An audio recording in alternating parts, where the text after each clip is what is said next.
مفتی شعیب اللہ خان صاحب کے بیانات کے لیے مفتی صاحب کے آفیشیل چینل کو سبسکرائب کریں اور زیادہ سے زیادہ شیئر کریں۔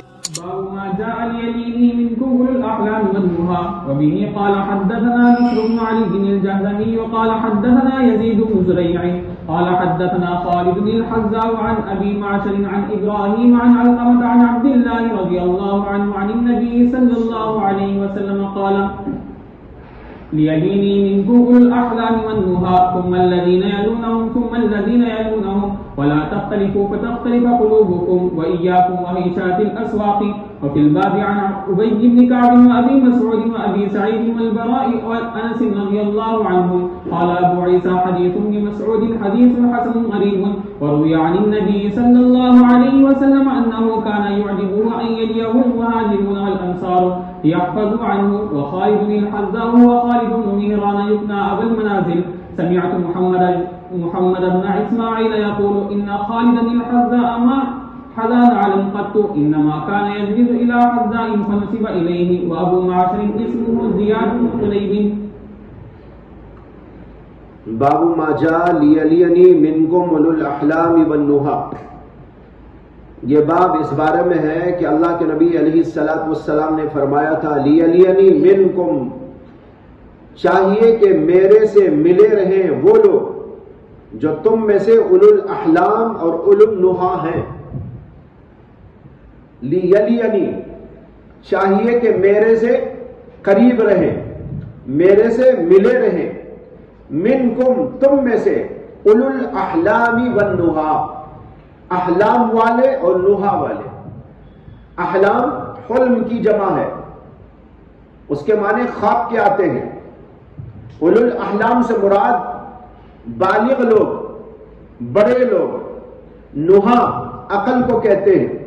بالغ لوگ اور عقل مند لوگ میرے سے قریب رہیں نماز کے وقت۔ اس میں صفوں کی ترتیب کا ایک اہم اصول بتایا ہے۔ جب صفیں مقرر کی جاتی ہیں، بنتی ہیں، تو اس میں پہلی صف میں امام کے قریب وہ لوگ ہونا چاہیے جو عمر میں بھی بڑے ہوں اور عقل میں بھی بڑے ہوں۔ وہاں کے بچے بڑھ گئے اور جاہل لوگ آ کے بیٹھ گئے، اس کے بجائے عالم لوگ یا کچھ علم رکھنے والے اور عمر میں بڑے ایسے لوگ امام کے قریب ہونا چاہیے۔ یہ ہے اللہ کے نبی علیہ السلام کا مقصد۔ یہ حدیث کے الفاظ ہیں اور انہی حدیث کے الفاظ کو امام ترمذی رحمۃ اللہ علیہ نے باب کے لیے قبول کیا، باب اسی سے بنایا۔ چنانچہ روایت ہے علقمہ سے، اور علقمہ روایت کرتے ہیں حضرت عبداللہ بن مسعود رضی اللہ عنہ سے، اور عبداللہ بن مسعود کہتے ہیں کہ اللہ کے رسول صلی اللہ علیہ وسلم نے فرمایا لیلینی منکم اولو الاحلام والنہا۔ اس میں مصلیت کیا ہے؟ ایک مصلیت تو اس کے اندر یہ ہے کہ اللہ کے نبی کے قریب عقل مند اور بڑے لوگ کھڑے ہوں گے تو اگر کبھی ضرورت پڑ جائے امام کو تو امام بنانے میں آسانی ہوگی۔ اگر کوئی عذر پیش آ گیا امام کو اور کسی کو امام بنانا چاہتا ہے، اب پیچھے کہاں تلاش کرے گا؟ پہلی صف کے اندر امام کے قریب ایسے لوگ کھڑے ہوں جو عقل مند ہوں، علم والے ہوں۔ ایسے لوگ جب قریب میں کھڑے ہوں گے تو ان کو امامت کے لیے آگے بڑھانا آسان ہوگا۔ اور دوسری حکمت اس میں یہ تھی کہ اللہ کے نبی علیہ السلام سے علم حاصل کرنے کے لیے بھی ایسے لوگ سامنے ہونا ضروری۔ اللہ کے نبی کیا کر رہے ہیں، کس طرح کر رہے ہیں، اعمال کو کس طرح انجام دے رہے ہیں، رکوع و سجدے کی کیا کیفیت ہے، یا اور کوئی موقع پر کیا اللہ کے نبی کرتے ہیں، یہ سب کچھ دیکھ کر لوگوں تک پہنچانے کے لیے اولو الاحلام والنہا لوگ چاہیے تھے۔ اللہ کے نبی نے اس لیے فرمایا کہ ایسے لوگ میرے سے قریب کھڑے ہو تاکہ وہ میرے سے دین سیکھیں اور دوسروں کو سکھا سکیں۔ چنانچہ جو سب بنتی تھی اللہ کے رسول صلی اللہ علیہ وسلم کے یہاں، تو اس میں ابو بکر صدیق، عمر بن خطاب، عثمان اور علی، اور اسی طریقے پر عبداللہ بن مسعود، معاذ بن جبل، ایسے بڑے بڑے صحابہ پہلی صف کے اندر کھڑے ہوتے تھے۔ اس لیے ان لوگوں نے علم کو لیا، اللہ نے انہیں تفقہ کا مادہ دیا تھا، اس تفقہ کے مادے سے انہوں نے ان چیزوں کو سمجھا اور پھر جو اللہ کے نبی صلی اللہ علیہ وسلم کا پیغام امت تک پہنچانا تھا وہ پہنچانے میں آسانی ہوگی۔ اس لیے آپ نے کہا لِيَلِيَنِي مِنْكُمُ أُولُو الْأَحْلَامِ وَالنُّهَىٰ۔ تو دو حکمتیں اس کے اندر، ایک حکمت یہ کہ دین کی بات ان کے ذریعے ان کو سکھا کر امت تک پہنچائی جا سکتی ہے، اور دوسری یہ ہے کہ اگر کبھی ضرورت پڑ جائے امام کو کہ کسی کو امام بنائے تو آسانی کے ساتھ میں اس کو امامت کے لیے آگے بڑھائے۔ اگر وہاں پر کوئی قابل ذکر آدمی نہ ہوگا، کوئی جاہل کھڑا ہوگا، کوئی بچہ کھڑا ہوگا، اس کو تو امامت کے لیے آگے نہیں بڑھا سکتے۔ اس لیے بڑا بھی ہونا چاہیے اور عقل مند بھی ہونا چاہیے۔ ایسے لوگ عقل مند وہ جو اہل علم ہوا کرتے ہیں۔ اس کے بعد میں کہا ثم الذین یلونہم ثم الذین یلونہم، پھر اس کے بعد وہ لوگ جو ان سے قریب ہو، اور پھر وہ لوگ جو ان سے قریب ہو۔ کیا مطلب؟ صفیں اسی طرح بنائی جائے، پہلی صف میرے سے قریب اولو الاحلام والنہیٰ، پھر اس کے بعد ان سے ذرا کم درجے کے لوگ، پھر اس کے بعد ان سے ذرا کم درجے کے لوگ، اس طرح ترتیب کے ساتھ سب بننی چاہیے۔ لیکن اب کہاں ہے؟ علماء تو پہلی صف میں بیٹھنے کو معیوب سمجھتے ہیں۔ ہم کو کیا ضرورت ہے بھائی سب پہلی صف میں؟ ہم تو پہنچائے ہیں، ہم تو بہت اونچے مقام پر ہیں، ہمیں کوئی ضرورت پہلی صف میں جانے کی نہیں ہے۔ اور تو جاہل لوگ، ان کے پاس ثواب کم ہے نا، وہ لوگ جائیں گے پہلی صف میں بیٹھیں گے۔ چنانچہ آپ جا کر دیکھ لیجئے، الا ماشاء اللہ عمومی طور پر مساجد کے اندر پہلی صف میں آپ کو جاہل لوگ ملیں گے، عالم نہیں ملیں گے، رہیں گے وہیں پر لیکن نہیں آئیں گے۔ یہ کتنے افسوس کی بات ہے، انتہائی افسوس کی بات ہے۔ اللہ کے نبی علیہ الصلوۃ والسلام نے صاف کہا لِيَلِيَنِي مِنْكُمُ أُولُو الْأَحْلَامِ وَالنُّهَىٰ۔ لیکن جو علماء آگے بڑھ کر پہلی صف میں نہیں آتے، وہ حضرات اس کے جواب کے اندر یہ فرماتے ہیں کہ بھائی ہم اپنے آپ کو اتنا بڑا سمجھتے ہی نہیں، ہم اپنے آپ کو اس قابل سمجھتے ہی نہیں، اور جب سمجھتے ہی نہیں تو ہم کیسے جائیں سامنے؟ اس لیے اس کی ترکیب یہ ہے، ترکیب میں بتاتا ہوں۔ علماء کو تو یہی سمجھنا ہے کہ ہم تو کچھ نہیں، ہمارا علم ہمارا عمل یہ کچھ نہیں۔ جب وہ یہ سمجھیں گے تو ظاہر بات ہے وہ پہلی صف میں کیسے آگے بیٹھیں گے؟ وہ کہیں گے ہم اولو الاحلام والنہیٰ اپنے آپ کو سمجھتے ہی نہیں، اس لیے ہم پیچھے رہتے ہیں۔ اللہ کے نبی نے کہا اولو الاحلام والنہیٰ، آگے بڑھو، میرے قریب رہو۔ اس کے بعد وہ، اس کے بعد اس سے نیچے والے، اس کے بعد ہم تو سب سے پیچھے رہتے ہیں، اس لیے کہ ہم اپنے آپ کو کچھ نہیں سمجھتے۔ ترکیب یہ ہے بھائیوں کہ ایسے موقع پر خود ہم لوگوں کو چاہیے کہ جن کو ہم اولو الاحلام والنہیٰ سمجھتے ہیں ان کو آگے بڑھائیں،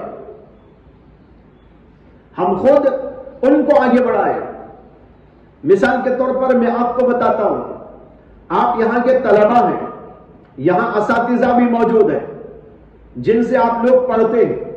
وہ اساتذہ مسجد میں آتے ہیں، پیچھے اس لیے بیٹھتے ہیں کہ وہ اپنے آپ کو کچھ نہیں سمجھتے، وہ سمجھتے ہیں کہ ہم حقیر ہیں، ہم معمولی آدمی ہیں، اس لیے وہ آگے بڑھ کر نہیں آتے۔ لیکن آپ لوگ تو سمجھتے ہیں کہ یہ ہمارے سے زیادہ عقل مند ہیں، یہ ہمارے سے زیادہ علم والے ہیں، یہ ہمارے سے زیادہ تقوی والے ہیں، یہ ہمارے سے زیادہ لیاقت و صلاحیت والے ہیں۔ تو آپ لوگوں کو چاہیے کہ اپنے اساتذہ کو آپ پڑھائیں اور کہیں کہ حضرت یہاں پر آئیے، یہاں پر تشریف رکھیے۔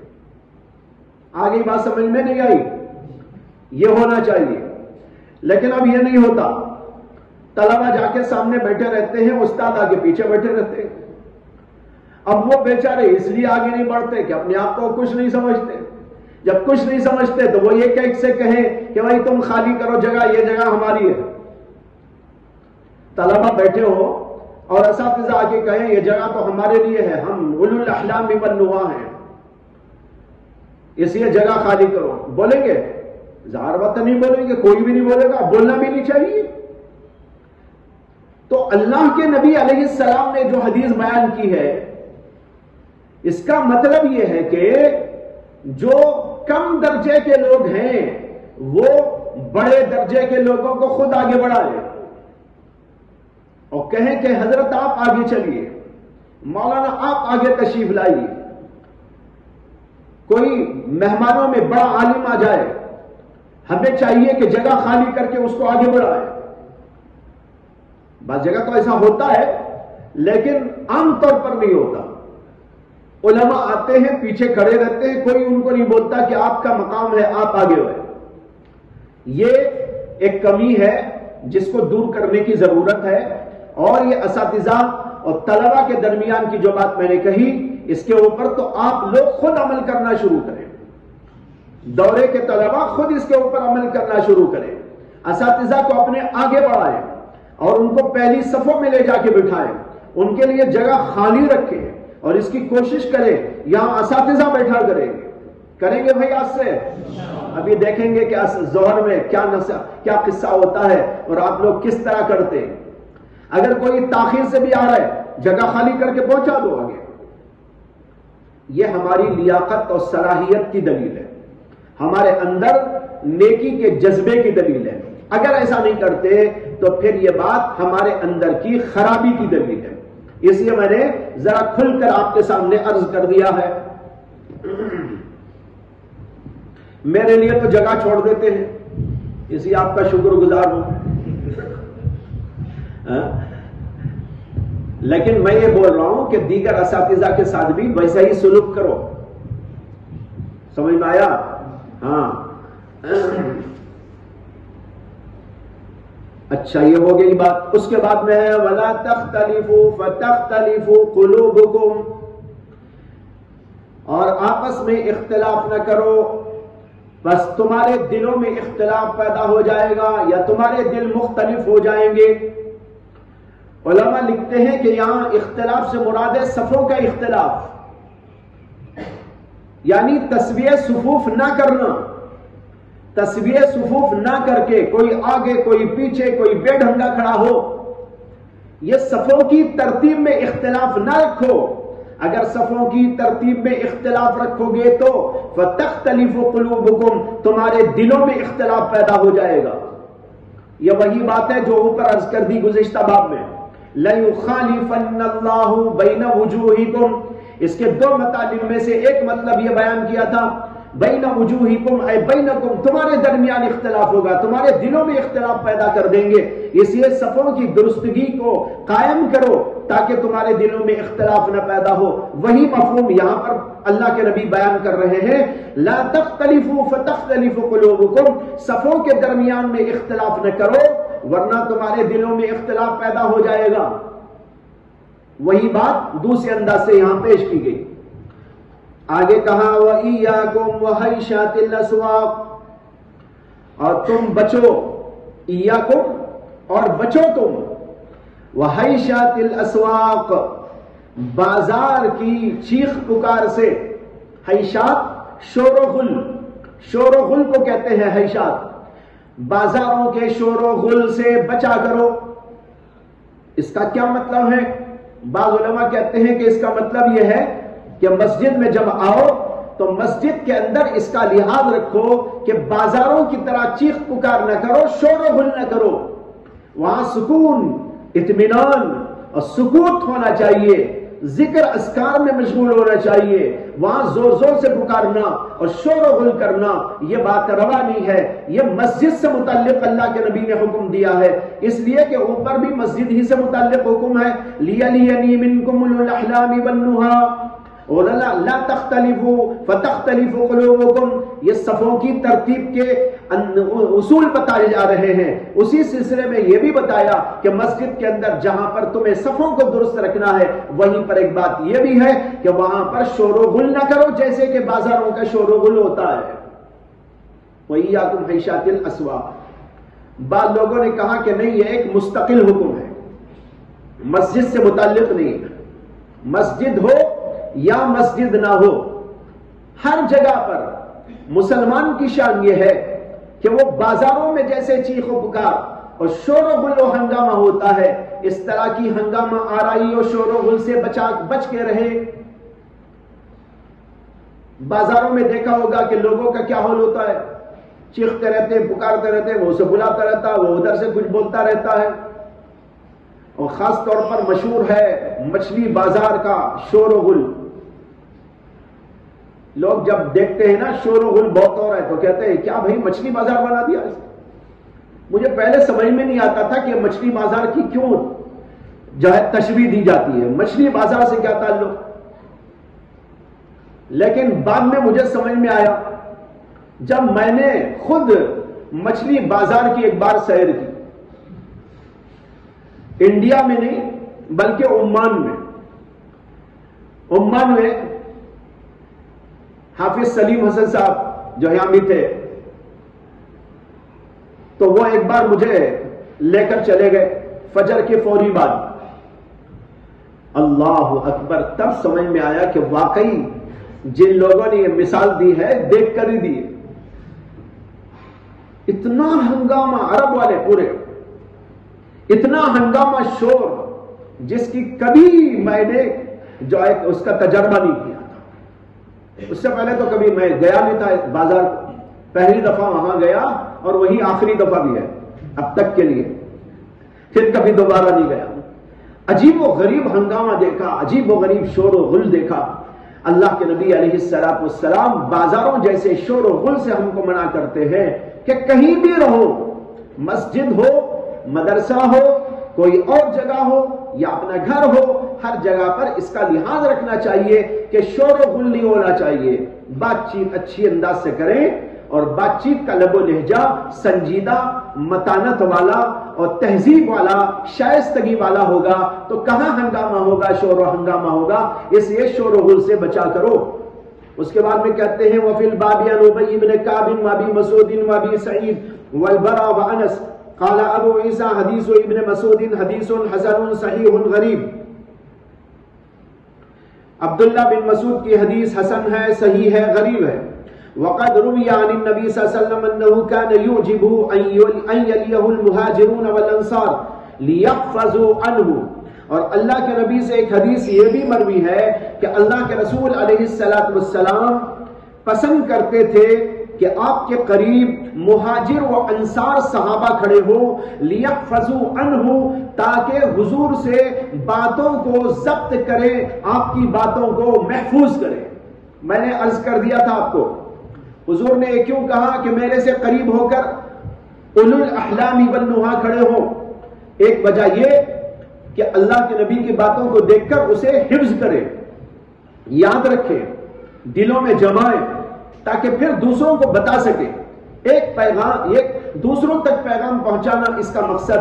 اس کے لیے حضور نے کہا تھا، یہ حدیث اس کو بتا رہی ہے کہ انہو کانا یوجبو، اللہ کے نبی کو یہ بات بہت پسند تھی، ان یلیہ المہاجرون والانصار، کہ اللہ کے نبی سے قریب مہاجر اور انصار کھڑے ہو، لیحفظوا عنہ، تاکہ وہ لوگ حضور کی طرف سے بات کو محفوظ کریں.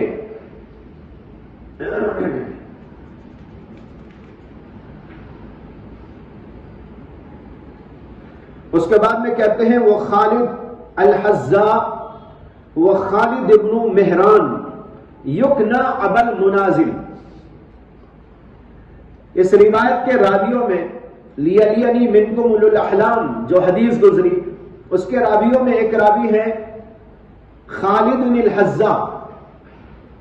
ان کے بارے میں کہتے ہیں خالد الحذاء، ان کا نام ہے خالد بن مہران یکنا، اور ان کی کنیت ہے ابو المنازل. حذاء ان کا لقب ہے، نام تو تھا خالد، باپ کا نام تھا مہران، اور ان کی کنیت تھی ابو المنازل، اور حذاء ان کا لقب پڑ گیا تھا. اور حذاء جو ان کو کہتے ہیں، کیوں کہتے ہیں؟ فرمایا قال، امام ترمذی نے کہا وقد سمعت محمد بن اسماعیل یقول، میں نے امام محمد بن اسماعیل بخاری کو سنا، وہ فرمایا کرتے تھے یقال، کہا جاتا ہے ان خالد الحذاء ما حذا نعلا قط. حذاء کے معنی آتے ہیں جوتے بنانے والا. حذاء جوتے بنانے والا، جوتے بنانے والے کو حذاء کہتے ہیں عربی میں.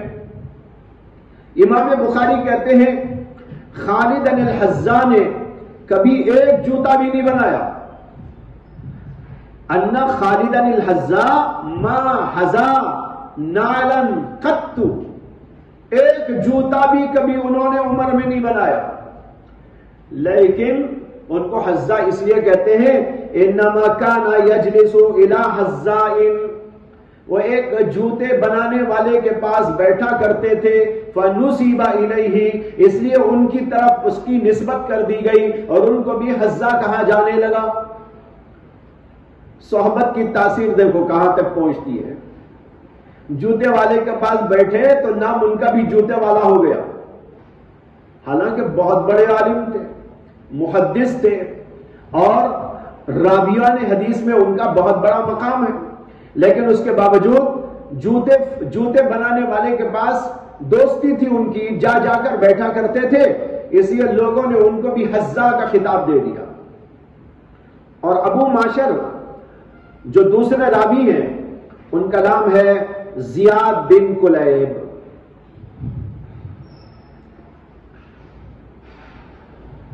وآخر دعوانا الحمدللہ.